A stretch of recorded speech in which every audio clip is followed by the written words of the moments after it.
a response in the press to a release and a statement that had been issued saying that Jamaica's silence on this issue and our failure to exercise solidarity with Palestine, that, I hear people uttering, adjectives about it being embarrassing, etc. And in fact, there was a learned individual who actually said that, and I don't know, maybe what I heard was edited text, but he said that it was embarrassing that developed countries like the UK were present recognizing Palestine while Jamaica was in hiding, when Jamaica recognized Palestine last year. So I really ask sometimes when people want to discuss matters that have importance for national reputation and global reputation, whether they are doing sufficient research and making sufficient inquiries about these matters. And our dear sister head, Prime Minister Mottley, spoke in her statement about a crisis of truth globally.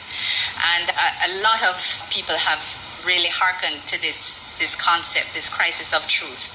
And I just invite us here in Jamaica that while we celebrate headlines that bring attention to this type of concern, that they recognize that those issues need to start at home, that democracies are at threat and multilateralism is at threat, where truth is no longer valued. So I was going to let the release just go because, I know that it wasn't true.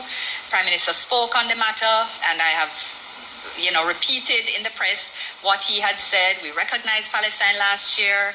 We have not only issued statements nationally at the heads level within CARICOM, at the foreign ministers level within CARICOM, at CARICOM caucus level within the UN, at the ambassadorial level. But we have always, historically, we have always supported Resolution 242, which is the one that calls for a two-state solution. When we recognized Palestine last year, we also indicated that this was, to us, still remain the safest path to having both states, both peoples living in security and peace. It won't be easy. It was never recognized or thought that it would be easy, and the road is clearly a difficult one. We have called for a ceasefire. We have condemned actions on both sides, and the reality is that we don't practice our diplomacy in a performative way. We don't.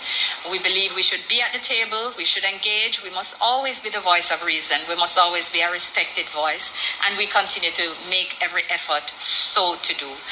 And, so I just encourage individuals